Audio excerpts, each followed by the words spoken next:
नमस्कार, India voice देख रहे हैं आप और मैं हूं आपके साथ शिवम दुबे। इंडिया वॉइस के खास कार्यक्रम खबर दिन भर में आप सबका स्वागत है। बुलेटिन की शुरुआत करेंगे। लोकसभा चुनाव 2024 में बीजेपी पूर्ण बहुमत से चूक गई। हालांकि एनडीए ने कुल 293 सीट हासिल करके 272 सीटों का आंकड़ा प्राप्त कर लिया। बहुमत प्राप्त करने के लिए आपको पास 272 सीटें होनी चाहिए। इसी के साथ प्रधानमंत्री नरेंद्र मोदी ने राष्ट्रपति को प्रधानमंत्री पद से इस्तीफा दे दिया है और एक बार फिर से प्रधानमंत्री पीएम पद की शपथ लेने वाले। इसके पहले एनडीए की एक बैठक बुलाई जिसमें सभी दलों के शीर्ष नेता, सीएम, सांसदों ने भाग लिया। बैठक के बाद प्रधानमंत्री के नाम पर फाइनल मुहर लग गई। एनडीए ने राष्ट्रपति के समक्ष सरकार बनाने का दावा भी पेश कर दिया। 9 जून को नरेंद्र मोदी प्रधानमंत्री और अन्य मंत्री पद की गोपनीयता की शपथ लेंगे। आइए आपको सुनाते हैं प्रधानमंत्री ने इस दौरान क्या पूछा। मेरे लिए खुशी की बात है कि इतने बड़े समूह को आज मुझे यहां स्वागत करने का अवसर मिला है।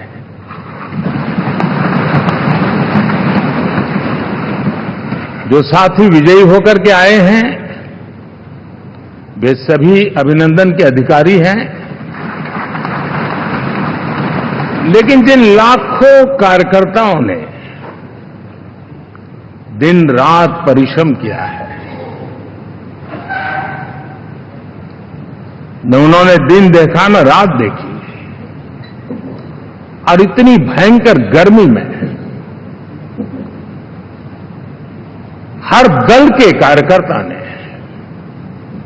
जो पुरुषार्थ किया है, परिश्रम किया है, मैं आज संविधान सदन के इस सेंट्रल हॉल से सर झुका करके उनको प्रणाम करता हूं।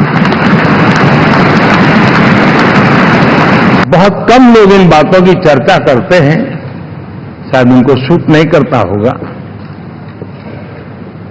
लेकिन हिंदुस्तान के इतने महान लोकतंत्र की ताकत देखिए कि एनडीए आज देश में 22 राज्यों में लोगों ने उनको सरकार बनाकर के सेवा करने का मौका दिया। मेरे लिए खुशी की बात है कि इतने बड़े समूह को आज मुझे यहां स्वागत करने का अवसर मिला है।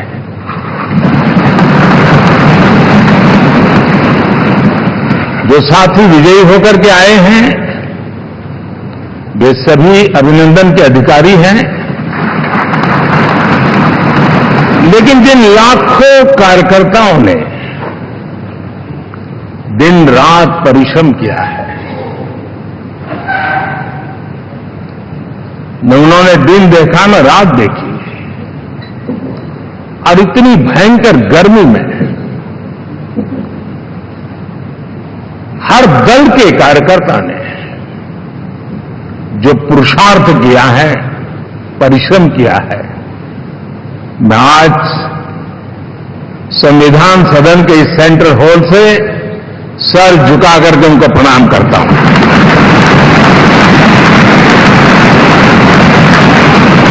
देश में 10 ऐसे राज्य जहां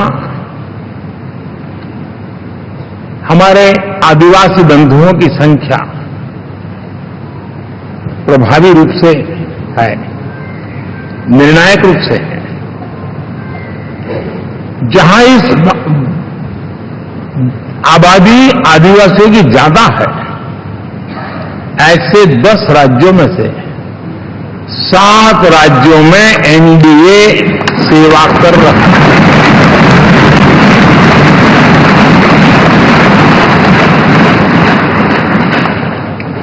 साथियों, हम सर्वपंथ संभाव के हमारे संविधान को समर्पित है और देश में चाहे हमारा गोवा हो या हमारा नॉर्थ ईस्ट हो, जहां बहुत बड़ी मात्रा में हमारे ईसाई भाई बहन रहते हैं, आज हम उन राज्यों में भी एनडीए के रूप में सेवा का अवसर हमें मिला।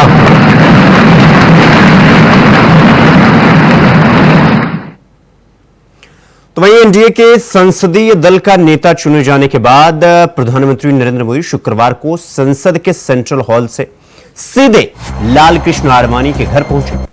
यहां उन्होंने आडवाणी से मुलाकात कर उनका आशीर्वाद लिया और उनकी तबीयत का हालचाल जाना। उसके बाद प्रधानमंत्री नरेंद्र मोदी बीजेपी के वरिष्ठ नेता मुरली मनोहर जोशी से मिलने उनके घर पहुंचे। इसके बाद प्रधानमंत्री मोदी ने पूर्व राष्ट्रपति रामनाथ कोविंद से भी मुलाकात करने उनके घर पहुंचे।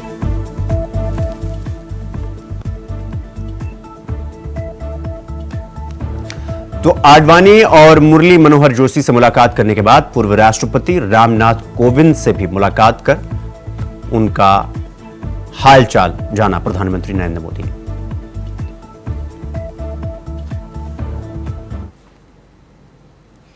तो 18वीं लोकसभा में प्रधानमंत्री नरेंद्र मोदी की अगुवाई में एनडीए संसदीय दल की बैठक हुई, जिस बैठक में गृह मंत्री अमित शाह, भारतीय जनता पार्टी के राष्ट्रीय अध्यक्ष जेपी नड्डा सहित एनडीए के दिग्गजों ने संसद में क्या कुछ कहा है, आपको सुनवाते हैं।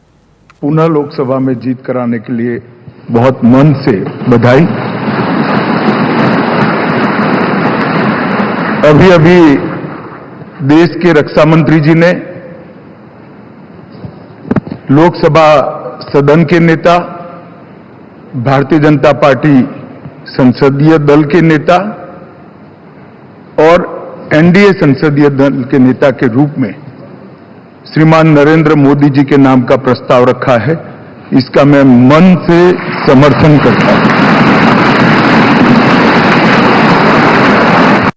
साथियों, ये प्रस्ताव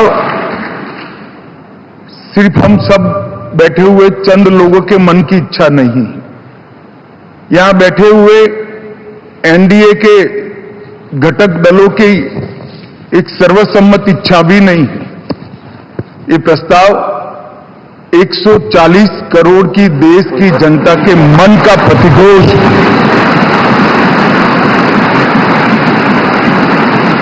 कश्मीर से कन्याकुमारी और कामाख्या से द्वारका तक इतने विस्तृत भूभाग के अंदर देश के हर कोने से, हर तहसील से, हर कॉन्स्टिट्यूएंसी से एक आवाज सामान्य रूप से उभर कर आई है कि इस देश का नेतृत्व अगले 5 साल के लिए श्री नरेंद्र मोदी करें। इस सब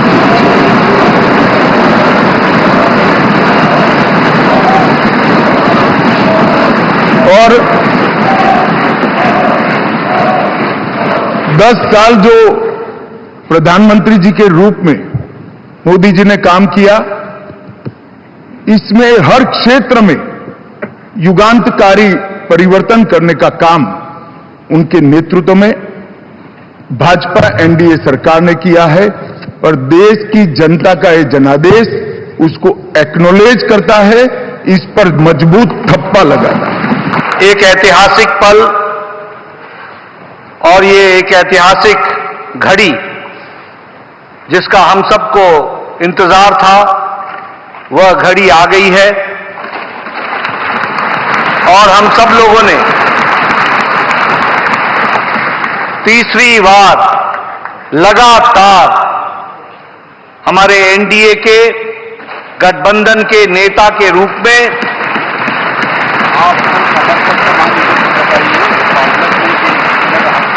अपने आदरणीय प्रधानमंत्री और नेता का चयन हम सब करने वाले हैं।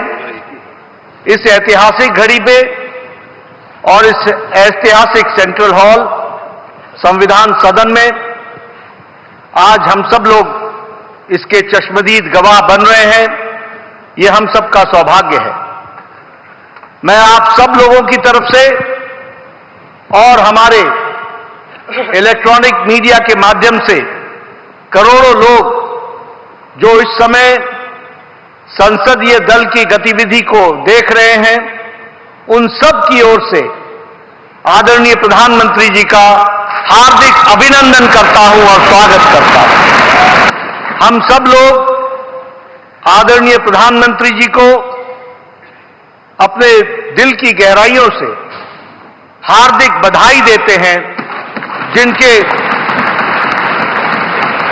अथक प्रयास अथक मेहनत हर पल, हर घड़ी, हर दिन, हर वर्ष, हर पल पल देश की सेवा के लिए उन्होंने समर्पित किया।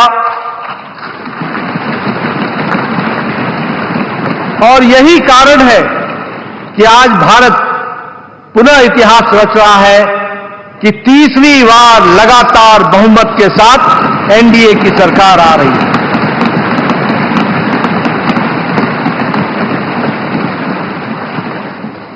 मैं इस घड़ी में इस बात का भी उल्लेख करना चाहता हूं कि जहां हमने लोकसभा में एनडीए ने बहुमत हासिल की और तीसरी बार लगातार, वहीं हमने उड़ीसा में भी अपनी विचारधारा की सरकार बनाई और वहां भी हमें सफलता मिली।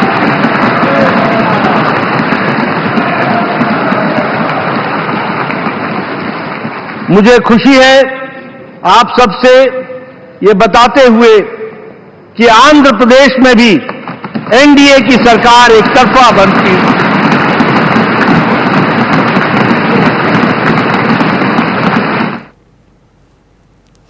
तो वहीं इस संसदीय दल की बैठक में बिहार के मुख्यमंत्री नीतीश कुमार ने क्या कुछ कहा, आइए आपको वो भी सुनाते हैं। भारतीय जनता पार्टी संसदीय दल के नेता आदरणीय श्री नरेंद्र मोदी जी को भारत के प्रधानमंत्री पद के लिए समर्थन देती है और ये बहुत ही खुशी की बात है। 10 साल से ये प्रधानमंत्री हैं और फिर प्रधानमंत्री होने जा रहे हैं और इन्होंने पूरे देश की सेवा की। अब पूरा भरोसा है कि जो कुछ भी बचा है अगली बार ये सब पूरा कर देंगे और जो भी हर राज्य का है, और हम लोग पूरे तौर पर सब दिन इनके साथ रहेंगे और पूरे तौर पर जो कुछ भी है आज जिस तरह से भी ये करेंगे बहुत अच्छा है। और आप जान लीजिए कि कुछ लोग, हम लोगों को तो अब लगता है कि अगली बार जो आप आइएगा ना, तो इस बार हम देखें कि कुछ इधर उधर कुछ जीत गया है, अगली बार सब हारेगा, हमको पूरा भरोसा है। ये सब बिना मतलब का बात बोल बोल करके, बिना मतलब का बात बोल बोल करके क्या किया है? और ये सब कोई काम किया है? उन लोगों ने आज तक कोई काम नहीं किया, देश की कोई सेवा नहीं की है। लेकिन आपने इतनी सेवा की है और उसके बाद इस तरह से हुआ है, तब इस बार फिर जो मौका मिला है, तो इस मौका के बाद आगे अब उन लोगों के लिए कोई गुंजाइश नहीं रहेगा, वो सब खत्म हो जाएगा। अब बिहार, आज देश बहुत आगे बढ़ेगा। अब बिहार का भी तो सब काम हो ही जाएगा, जो कुछ भी बचा हुआ है उसको भी कर देंगे। सबसे पुराना इलाका है, तो इसीलिए हम लोग तो पूरे तौर पर हर तरह से जो आप चाहिएगा उस काम के लिए हम लोग लगे रहेंगे और बहुत अच्छा होगा। अब जितने लोग साथ हुए हैं अब बहुत अच्छा है और सब लोग बहुत अच्छे ढंग से अपनी बात कर रहे हैं, तो सब लोग ठीक हैं। हम मिल करके सब लोग चलेंगे और हम लोग पूरा आपके साथ रहेंगे और आप पूरे देश को कितना आगे बढ़ाएंगे ये बहुत खुशी की बात होगी। यही हम लोगों को कहना है और मेरा आग्रह यही है कि जल्दी से जल्दी आपका काम शुरू हो जाए, शपथ ग्रहण हो जाए। अब आप एतवार को करने वाले हैं, तो हम तो चाहते थे कि आज हो जाता तो अच्छा था, लेकिन आपकी जब इच्छा है तो जब भी हो, जितना तेजी से काम हो जाए तो बहुत अच्छा है और बहुत अच्छा रहेगा। अब इस बार हम लोगों का इससे बड़ी खुशी होगी और पूरे देश में इसका बहुत ज्यादा फायदा है। इधर उधर कोई करना चाहता उसको कोई लाभ नहीं है, तो इसीलिए मैं आपका अभिनंदन करता हूं और आपके नेतृत्व में सब लोग काम करेंगे, सब लोग चलेंगे इन्हीं शब्दों के साथ। और आप सब लोग इतना खुशी हैं, सब पार्टी के लोग, मैं उनका भी अभिनंदन करता हूं और यही कहूं। बुलेटिन में रुकेंगे एक छोटे से ब्रेक के लिए, खबरों का सिलसिला जारी है, फौरन लौट रहे हैं। ब्रेक के बाद एक बार फिर आप सबका स्वागत है। मेरे साथ रुक करेंगे अगली खबर की ओर। पुरानी संसद में हुई एनडीए की इस बैठक में लोक जनशक्ति पार्टी रामविलास के अध्यक्ष चिराग पासवान ने यह कहा कि प्रधानमंत्री नरेंद्र मोदी के राज में देश प्रगति कर रहा है। नरेंद्र मोदी को एनडीए की प्रचंड जीत का कारण बताते हुए सभी को जीत की बधाई दी। क्या कुछ कहा चिराग पासवान ने, आगे आइए आपको सुनवाते हैं। आदरणीय नरेंद्र मोदी जी को बधाई देता हूं। आपकी वजह से एनडीए को यह प्रचंड जीत हासिल हुई है, इसका श्रेय आपको जाता है सर।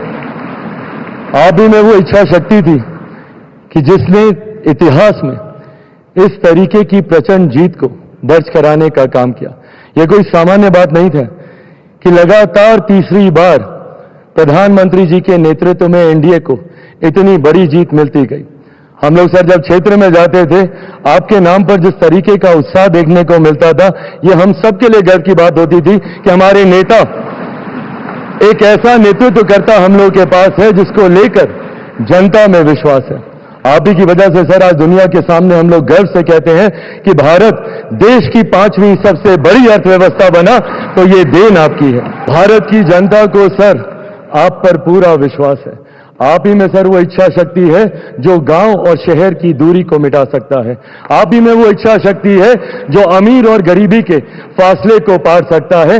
आप ही में वो इच्छा शक्ति है सर जिसने ये लक्ष्य रखा कि 2047 तक भारत को हम लोग विकसित देश बनाएंगे और भारत को विकसित देश बनाने की ओर आप ही हम लोगों को लेकर चल सकते हैं। मैं यहां इस सदन में मौजूद तमाम वरिष्ठ नेताओं का अभिवादन करते हुए मैं चिराग पासवान, जो यहां पर प्रस्ताव माननीय रक्षा मंत्री जी आदरणीय राजनाथ सिंह जी के द्वारा आया है, मैं चिराग पासवान मेरी पार्टी लोक जनशक्ति पार्टी रामविलास की तरफ से एनडीए संसदीय दल के नेता पद पर श्री नरेंद्र मोदी जी के नाम का समर्थन करता हूं। मेरे नेता, मेरे पिता आदरणीय रामविलास पासवान जी ने एक सपना देखा था और उन्होंने हमेशा कहा था कि मैं उस घर में दिया जलाने चला हूं जिस घर में सदियों से अंधेरा है। मुझे लगता है उनके इस सपने को, उनके इस लक्ष्य को और करोड़ों देशवासियों को अंधकार से निकालने की उम्मीद एकमात्र आप हैं सर। इसके लिए आपका बहुत बहुत तो एनडीए संसदीय दल की बैठक में महाराष्ट्र के सीएम एकनाथ शिंदे ने नरेंद्र मोदी का समर्थन किया। सीएम ने कहा, हमारे गठबंधन के सभी दल प्रधानमंत्री मोदी के साथ खड़े हैं और हम आगे भी खड़े रहेंगे। तो वहीं विपक्ष पर जुबानी हमला करते हुए उन्होंने कहा है कि विपक्ष जो मोदी हटाओ का नारा लगा रहे थे, देश ने उन्हें फेल कर दिया। सुनिए। आदरणीय प्रधानमंत्री नरेंद्र मोदी जी को एनडीए संसदीय दल के नेता पद पर राजनाथ सिंह जी ने जो प्रस्ताव रखा है, मैं हमारे बाला साहब ठाकरे जी के विचार वाली शिवसेना के पार्टी के तरफ से पूरा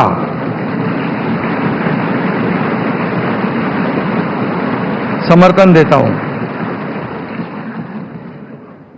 और पिछले 10 सालों में हमारे आदरणीय प्रधानमंत्री जी ने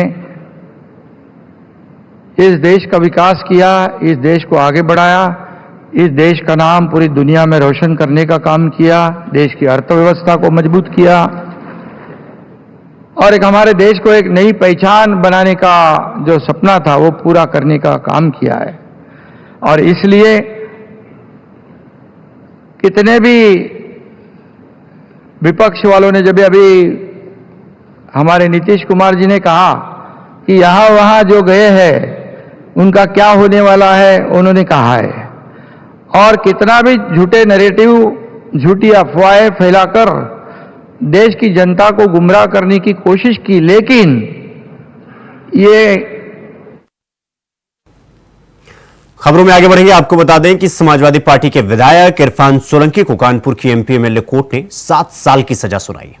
साथ ही 20,000 रुपए का जुर्माना भी लगाया है। आपको बता दें कि महाराजगंज जेल में बंद इरफान सोलंकी की वीडियो कॉन्फ्रेंस के माध्यम से पेशी हुई।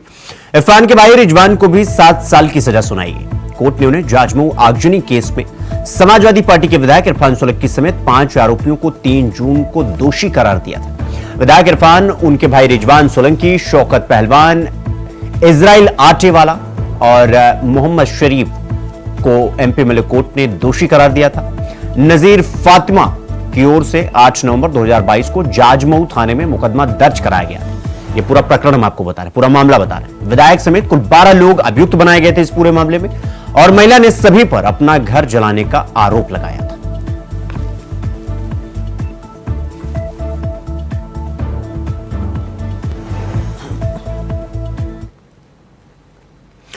समाजवादी पार्टी के नेता शिवपाल यादव ने बीजेपी पर निशाना साधा है। उन्होंने कहा कि लोकसभा चुनाव में चुनौतियां तो थी, क्योंकि बीजेपी अहंकार में चूर थी और विपक्ष को खत्म करना चाहती थी। समाजवादी पार्टी और कांग्रेस के लोगों के खिलाफ झूठी रिपोर्ट तैयार कर जेल भेजना चाहती थी। 400 पार का नारा देकर संविधान बदलना चाहती थी भारतीय जनता पार्टी। इसके साथ ही उन्होंने आगे कहा कि यूपी की जनता ने भाजपा का अहंकार तोड़ दिया। आज अगर नेताजी होते तो बहुत खुश होते।